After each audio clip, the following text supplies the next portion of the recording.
Donc je vais excuser tout d'abord Monsieur Rigaud qui n'a pas pu rester pour présenter le syndicat, donc je vais le faire très brièvement. Donc Hérault Énergie, c'est 97% des communes qui sont adhérentes dans l'Hérault, dont 4 EPCI. Donc la Comcom, Montagne-au-Glandoc, le Sivom Montserrune, le Ciernem et la métropole de Montpellier. Donc on est divisé en 3 directions. Donc il y a une direction qui est plutôt technique. Le cœur de métier d'Hérault Énergie, c'est l'enfouissement des réseaux, l'électrification, la mise en esthétique des réseaux électriques. On a une deuxième direction, c'est laquelle je suis, c'est la maîtrise de l'énergie et des énergies renouvelables. Nous avons la compétence sur les infrastructures de recharge pour les véhicules électriques. Les COE, CEP, c'est tout ce qui est diagnostic des bâtiments et autres. Ensuite, on œuvre aussi sur la gestion technique centralisée et la gestion technique des bâtiments pour une meilleure performance de vos bâtiments. On a également des groupements d'achat d'énergie, de gaz, d'électricité et de véhicules électriques notamment. Ensuite, je vais vous présenter le dispositif Érable et on fait également partie du programme ACTE qui accompagne les communes dans le diagnostic des bâtiments de performance pour les communes. La dernière direction, c'est une direction administrative et finance.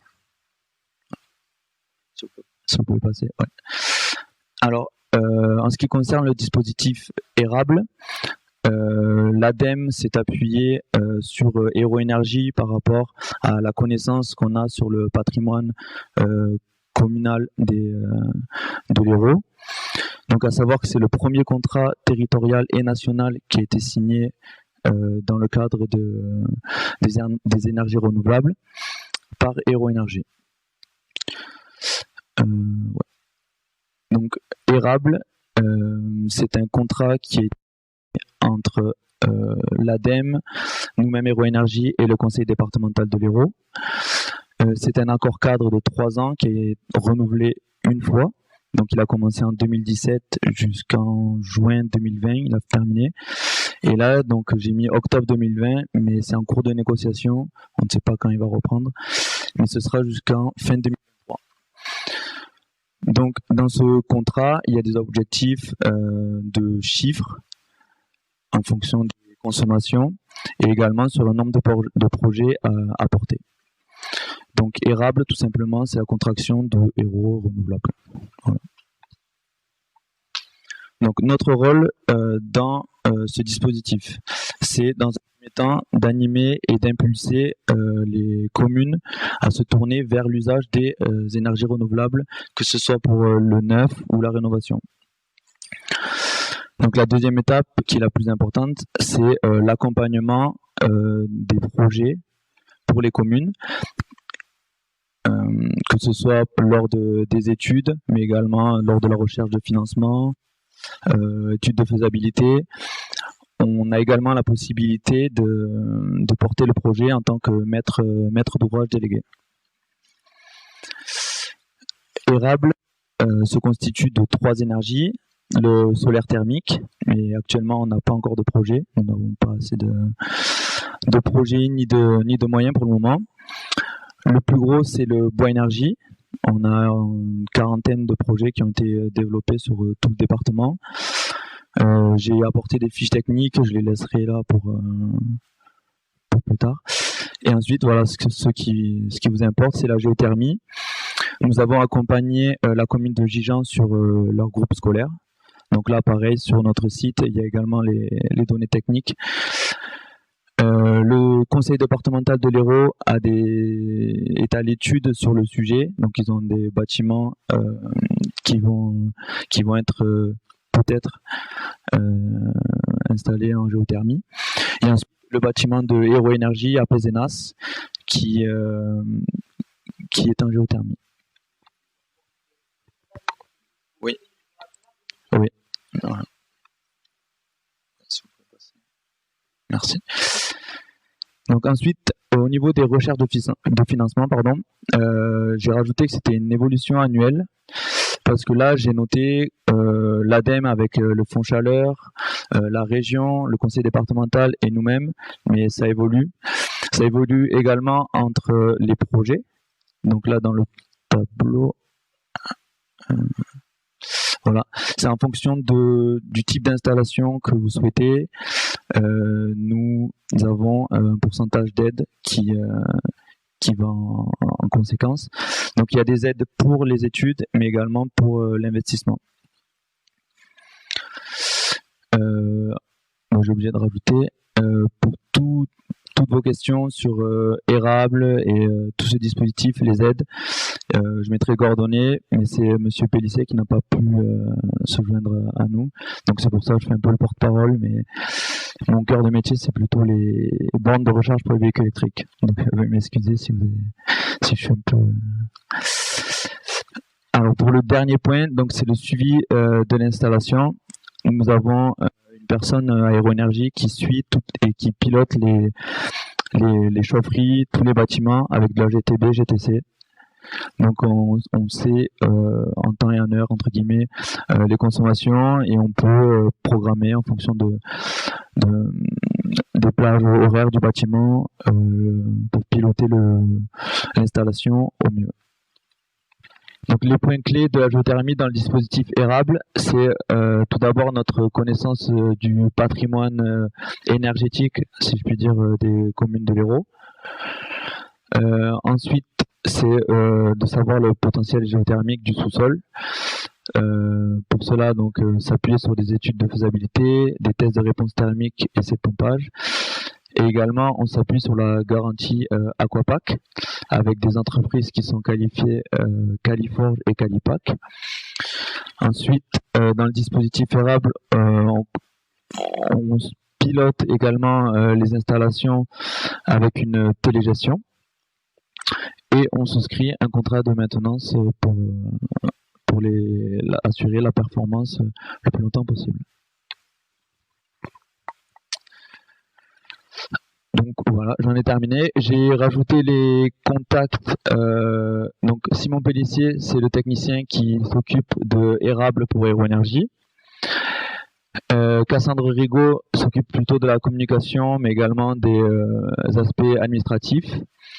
Monsieur Vigneron, qui est le directeur du service maîtrise d'énergie, donc c'est lui qui sera le plus à même de vous répondre pour toutes les subventions, recherche de financement et tout ça. Voilà, ce sera Monsieur Vigneron et également Monsieur Pellissier et moi-même.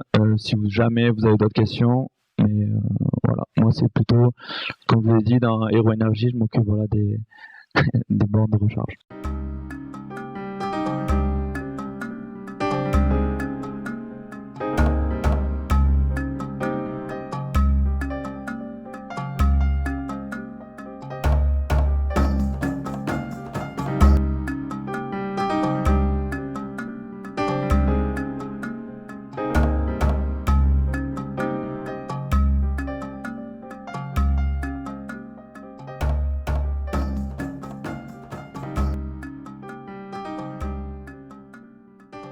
Bonjour tout le monde, je suis Caroline Canal, je travaille au département de l'Hérault, à la direction des bâtiments et je viens aujourd'hui vous faire partager notre expérience en tant que maître d'ouvrage sur un projet de géothermie. Alors bien entendu, en tant que maître d'ouvrage, nous sommes donneurs d'ordre public, encore, et donc en plus d'avoir la nécessité, l'obligation de la maîtrise des deniers publics et leur efficacité, nous avons aussi des objectifs environnementaux et notamment, et l'air de rien, une transition énergétique à faire. Donc, sur cette diapo qui vont apparaître, les principales lois, on y va rapidement, après on parlera vraiment de la géothermie, mais c'est quand même important de regarder ce cadre, la politique énergétique de la France, avec la loi Grenelle en 2009, je ne fais pas plus avant, la loi de transition énergétique de Ségolène Royal, et la loi Elan, la dernière, là, avec le décret tertiaire qui est arrivé là. Donc on a un sacré enjeu et un sacré défi de nos sociétés à réaliser, qui passera bien entendu par la technologie, ça va être l'objet de cette journée-là, mais aussi par des modes d'être, des modes de vivre, des modes de se déplacer, des modes de travailler. Donc voilà, l'enjeu est grand. Donc là, c'est bon là. Donc pour 2020, c'était cette année. Nous, les collectivités, on était obligés de réduire, d'améliorer de 20% l'efficacité énergétique de notre patrimoine bâti. Je ne sais pas, vous, dans la salle, où vous en êtes, ou en tant qu'également collectivité, mais c'était notre obligation pour 2020. Pour le coup, sans pénalité, sans sanction. On devait faire également 23% d'énergie renouvelable dans notre bilan de consommation, c'est-à-dire qu'il fallait qu'on couvre 23% de nos consommations par des renouvelables, avec quand même la possibilité d'en acheter sur le réseau, l'électricité verte, et pour une résultante de réussir à réduire de 20% nos émissions de gaz à effet de serre. On se rappelle de l'enjeu du changement climatique, etc. C'était une première loi qui était sortie en 2009, on se dit on a le temps, aujourd'hui on y est. D'autres lois sont venues confirmer la trajectoire et même la rendre encore plus forte avec des objectifs encore plus ambitieux. Et je vais m'arrêter sur la dernière loi Elan qui a permis le décret tertiaire. Mesdames et messieurs, sur notre patrimoine bâti public et privé du tout tertiaire notamment, nous devons... il me manque une animation encore. Il faut faire moins 40% par rapport à 2010 de nos consommations pour 2030.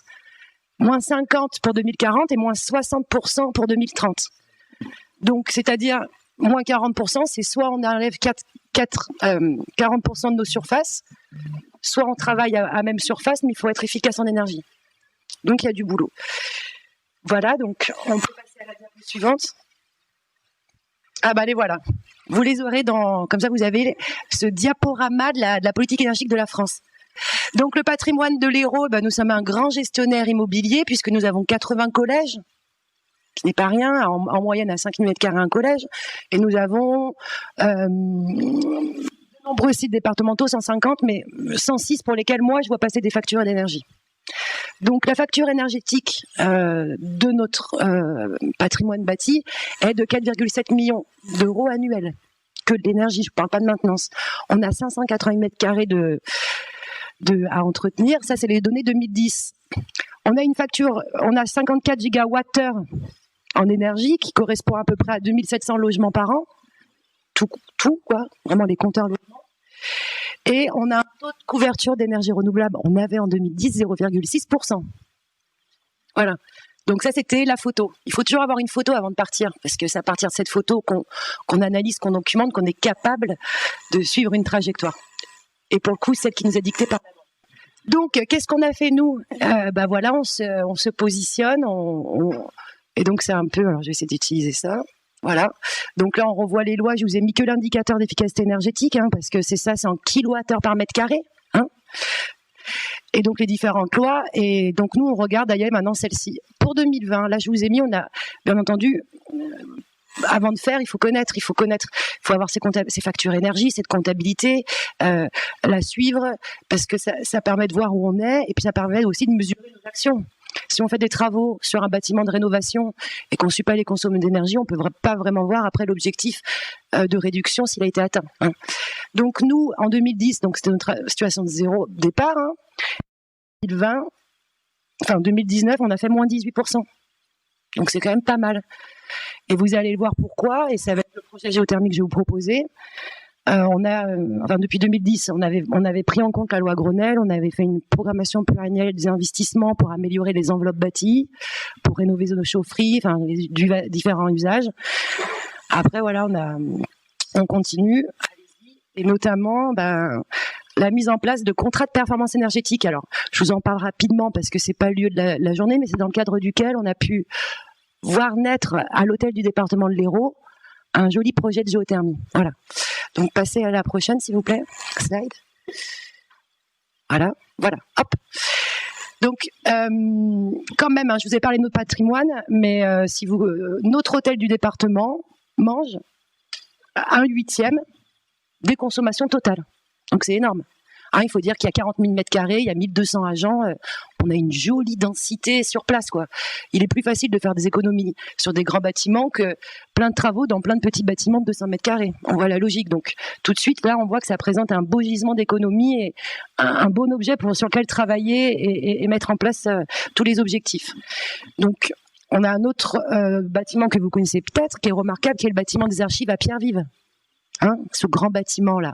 Donc, AE2, l'hôtel du département et Pierre-Vive, c'est un quart de nos consommations annuelles. Bon, donc on s'est dit on va bosser là-dessus. On a fait un contrat de performance avec un lot géographique hôtel du département et un autre Pierre Vivo. Aujourd'hui, je ne vous parler que de Alco, de l'hôtel du département. Donc pourquoi, vraiment rapidement, on est passé par un contrat de performance énergétique. Monsieur Percebois l'avait dit, hein, c'est un CREM, c'est un conception, réalisation, exploitation, maintenance. Nous, on aime bien énergéticien et maître d'ouvrage, parce que dans ce cadre de marché, j'achète un objectif de résultat. Moi, je connais ma situation de départ et je leur dis, messieurs, dames, je veux au minimum moins 20 d'économie d'énergie. Voici mon enveloppe d'investissement. Trouvez-moi les solutions technico-économiques qui correspondent. Et si vous n'y arrivez pas, eh ben, ça sera votre faute parce que vous êtes les concepteurs, parce que vous êtes les réalisateurs et parce que vous êtes les exploitants de maintenance. Bon. Ça s'y prête pour des grands projets, attention. Enfin, ou même une école, ça peut s'y prêter, il n'y a pas de problème. Mais en tout cas, c'est bien, on n'est plus dans du moyen. Tiens, j'ai posé la chaudière. Ah ouais, elle a été mise en service. Non, parce que l'énergie, c'est la température, enfin, ou le confort que j'ai dans ma pièce, que ce soit le niveau d'éclairement, que ce soit la température de consigne. On remonte toute la chaîne jusqu'aux compteurs généraux et on regarde l'efficacité énergétique. Et pour d'ailleurs répondre à monsieur, nous ne climatisons pas nos bâtiments, nous les rafraîchissons. Nos températures de consigne dans les bâtiments départementaux est de 26 degrés. À partir de 26 degrés, on commence à rafraîchir et on garantit une différence de température de 8 degrés avec l'extérieur. Donc si j'ai 34 dehors, j'ai encore 26. Si j'ai 34, j'ai 27. Nous travaillons en température glissante, ne serait-ce que pour le corps qui s'habitue, parce que ces grands chocs thermiques, c'est pas non plus bon. Et dans nos collèges, on dit que les jeunes, on met 28 degrés. Bon. Donc on voit qu'il y a aussi cette notion de sobriété, hein, et des besoins, et ça c'est notre travail de maître d'ouvrage, c'est-à-dire qu'à un moment donné, il faut aussi qu'on soit d'accord sur les départs. On ne peut pas non plus réussir la transition énergétique si on demande 21 dans les bâtiments. À un moment donné, on sera faux. Voilà. Donc, justement, dans Alco, on a demandé moins 20%. Alors, on a tout simplement mis les objectifs du Grenelle. C'était, alors quand même, je n'ai pas mis là, mais bien entendu, on est accompagné d'un assistant à maîtrise d'ouvrage. Même si nous, au département, on a des services juridiques, techniques, etc., on ne peut pas faire sans un assistant à maîtrise d'ouvrage. Bon. Et puis, comme vous l'avez vu, Aéroénergie qui a présenté juste avant, vous pouvez compter sur Aéroénergie. Hein, qui peut être là pour vous aiguiller ou après vous donner vraiment un assistance à maîtrise d'ouvrage plus pointu, mais voilà, ne restez pas seul, hein, il y a plein de gens qui peuvent nous accompagner. Bon. Parce que nous lançons les cahiers des charges, il faut qu'on connaisse notre besoin. Et des fois, et ça demande de la technicité, ça demande du juridique, etc. Donc, après, bien entendu, on avait d'autres niveaux de performance, hein, c'est parce que c'est un marché de travaux, exploitation, maintenance, fourniture d'énergie, donc l'astreinte, maintenance, etc., j'y passe vite. Et on avait 1,5 million € TTC, hein, parce que, je ne sais pas si vous connaissez l'hôtel du département, mais c'est un bâtiment de 86 qui correspond à la création des départements en France. Et vu de haut, c'est le château de Carcassonne. Très bien, mais on n'a aucune approche sur par rapport au confort d'été, il n'y a pas d'occultation, voilà. Et isoler l'extérieur, mettre des occultations architecturalement, c'était pas compatible, et surtout ça coûte un bras. Hein, il y a un moment donné, il faut quand même si c'est toujours mieux de commencer par une isolation par l'extérieur et avoir une enveloppe bien, il y a dans certains cas, bon, donc investir dans les équipements, quand on peut pas faire l'enveloppe, c'est pas déconnant.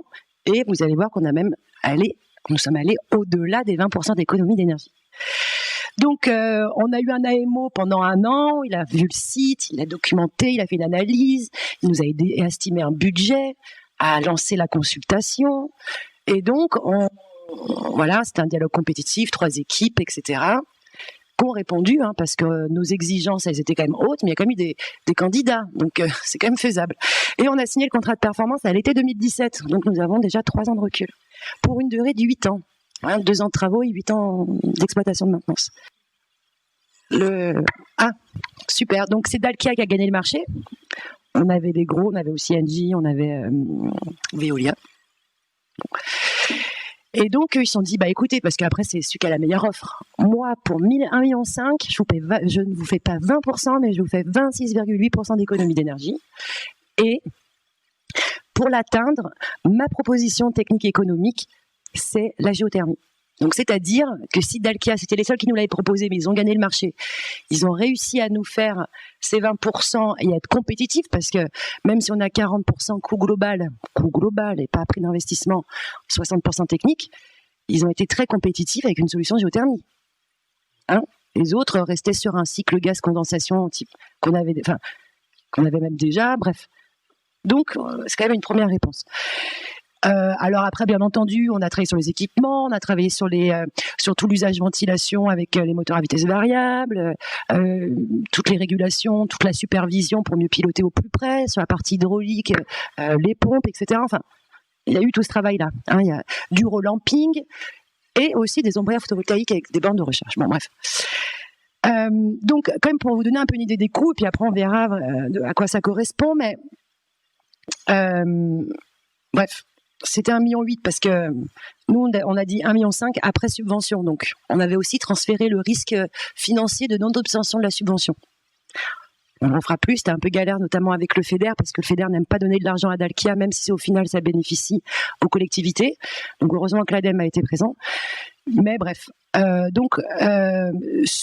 subvention, 1,125 million pour un réseau de chaleur, on verra juste après, une PAC de 300 kg et 48 sondes à 150 mètres. Voilà.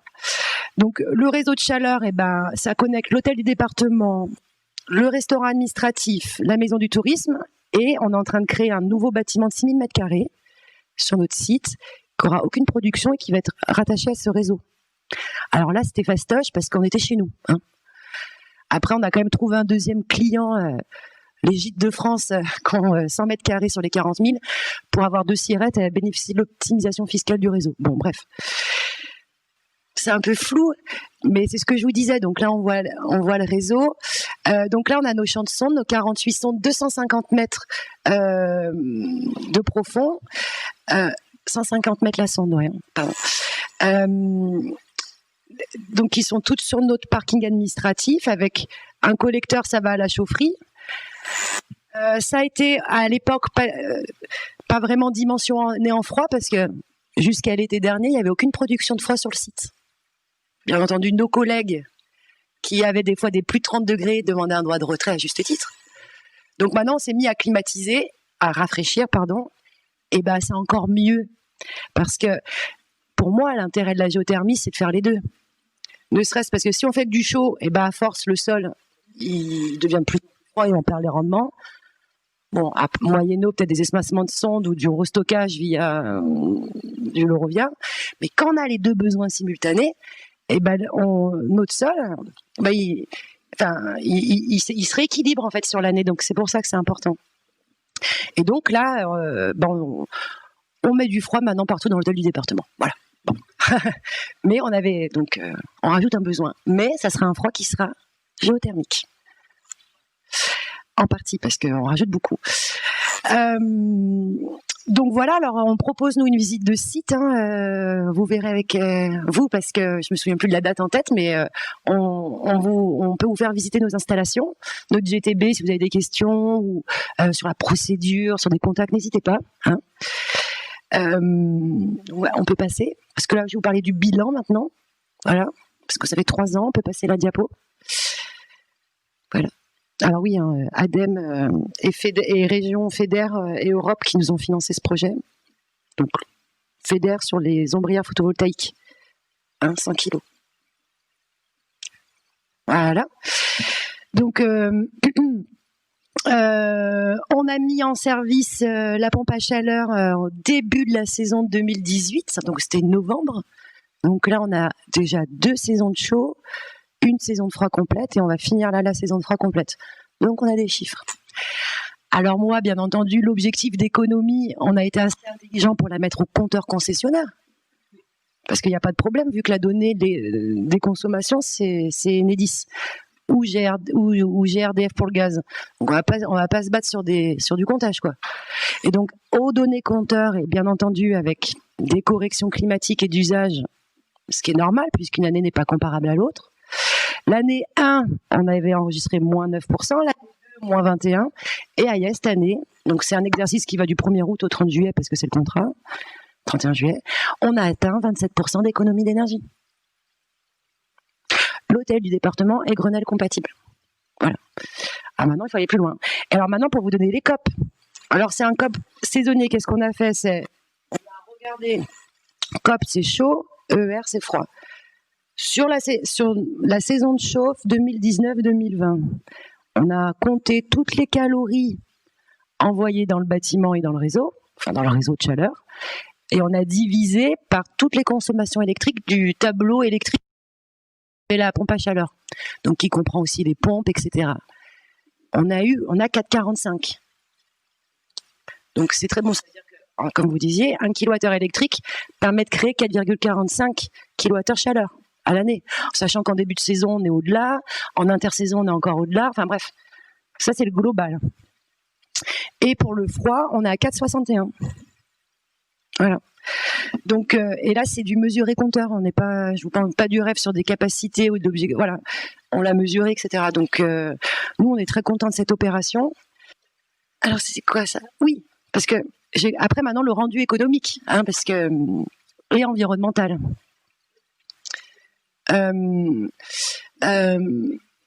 Voilà. Donc c'est ce que je vous disais, mesurer au compteur des cessionnaires, etc. Alors qu'est-ce que j'ai fait? Oula. Avant qu'on mette en place tout ça, on va dire c'est comme si je payais 100 en facture d'énergie. Je reprends 100. Je ne vais pas vous dire exactement notre facture, mais on va dire 100. Et maintenant que j'ai fait 27%, je paye plus que 73 pour ma facture d'énergie, d'accord?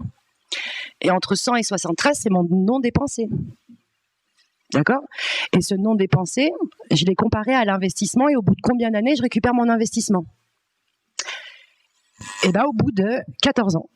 Alors, c'est pas un vrai taux de retour sur investissement, parce que j'ai pas comparé à si je faisais du gaz à condensation, ou etc.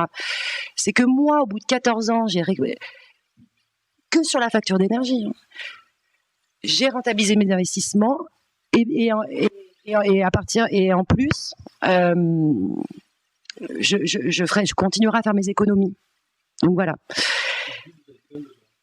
Et en plus, je réponds à un besoin de froid, hein, que j'avais pas au début. Donc c'est tout bénef. Et quand même, l'autre et le principal temps de retour, puisqu'aujourd'hui l'environnement et l'écologie n'ont pas de coût et d'indicateurs financiers, et ben c'est quand même le coût environnemental. Nous, collectivités, dans notre cahier des charges, ça sort maintenant. On peut plus faire comme avant. Et donc, c'est ce retour. Et le principal sur notre investissement, c'est qu'on a répondu aux grondelles et on se met sur la route de la transition énergétique. Voilà. Et c'est tout, je crois. Merci.